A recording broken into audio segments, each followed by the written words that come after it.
the location does not determine if it's clinical or not.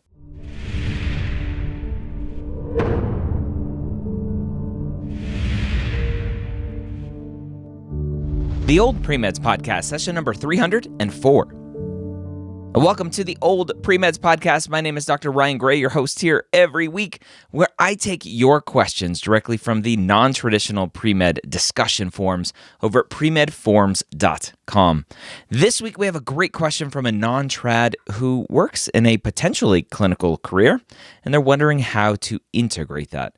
So, before we jump into that question, though, I want to talk about the MCAT Minute brought to you by Blueprint MCAT. Did you know that mnemonics are a thing that will help you learn MCAT content faster? It works for medical school, for pre-med, for anything in your journey. The whole medical world works around mnemonics. If you haven't learned about mnemonics yet, you need to.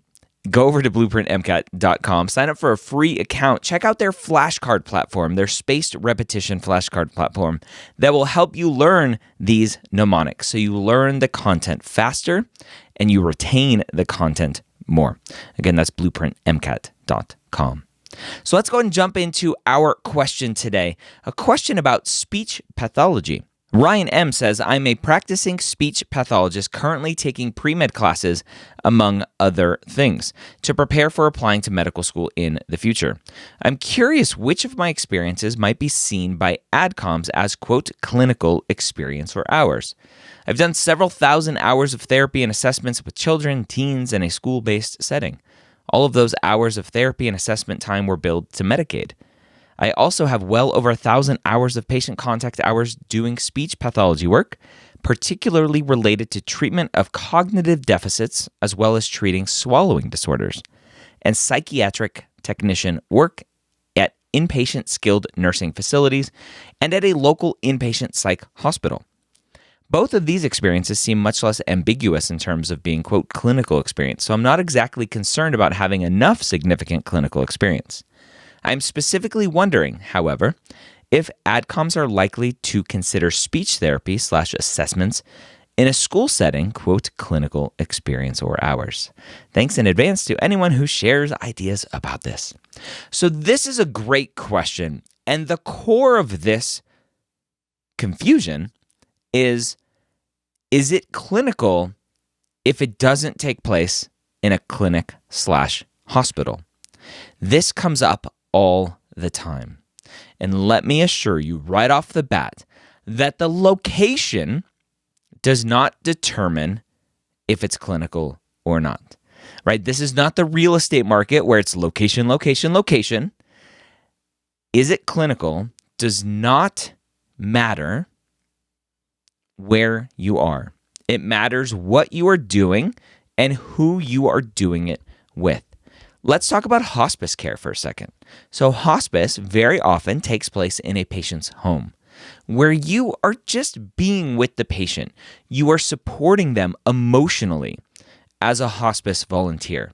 You're not there to poke and prod them with needles, to take their blood pressure, check their vitals, all of that stuff.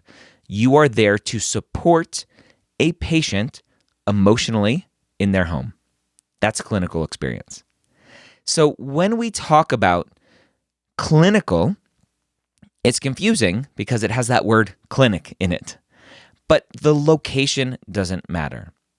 Let's think about the reverse. If you are in a hospital, does that automatically make what you are doing clinical experience? If you work in the cafeteria, is that clinical experience? If you work as my guest in the pre-med years this week, episode 300 or 486, rather, Dr. Russell Leday, go listen to that one, 486, amazing episode. He was a security guard in a hospital. Is that clinical experience? I think you know the answer is no. I talk about it often, but I had a student several years ago who didn't get into medical school, and I took a look at his application. This was prior to application renovation, unfortunately. He had janitorial or environmental engineering experience on his application that he marked as clinical hours because it was in a hospital. I think you would understand that it's not clinical. Location does not matter. What you are doing, Who you are doing it with is what matters. You can be at a nursing home. Now, I've talked to advisors, I've talked to students who have talked to advisors who are like, well, that's not clinical experience. Those are residents. Those aren't patients. No, baloney. Those are patients. We call them residents, right? Psychologists working with, quote, clients is clinical experience, right? They call them clients. Just because you call people at a nursing home residents doesn't mean they're not patients. But that also doesn't mean if you work in the cafeteria at a nursing home that it's clinical experience. What you are doing and who you are doing it with. So you could be someone who is a sitter at a nursing home, someone who hands out medicine at a nursing home, and that's clinical experience. You could be someone who plays bingo at a nursing home with the residents, and that's not clinical experience. You have to use your critical thinking to determine, is it clinical, is it not? Whenever we talk about clinical experience on Ask the Dean or any of my live Q&As on Instagram, if I mention it one time, I'll get a flood of questions. Well, what about this? And what about that? And what about this? And what about that? The answer is use your brain. Don't worry about location. What are you doing and who are you doing it with? That's it. So let's use that for this particular case. Okay. Ryan says, I have done several thousand hours of therapy. Okay, therapy sounds clinical-ish. And assessments. Ooh, that sounds clinical-ish. With children, teens, okay, who you're doing it with, in a school-based setting. Don't care about location.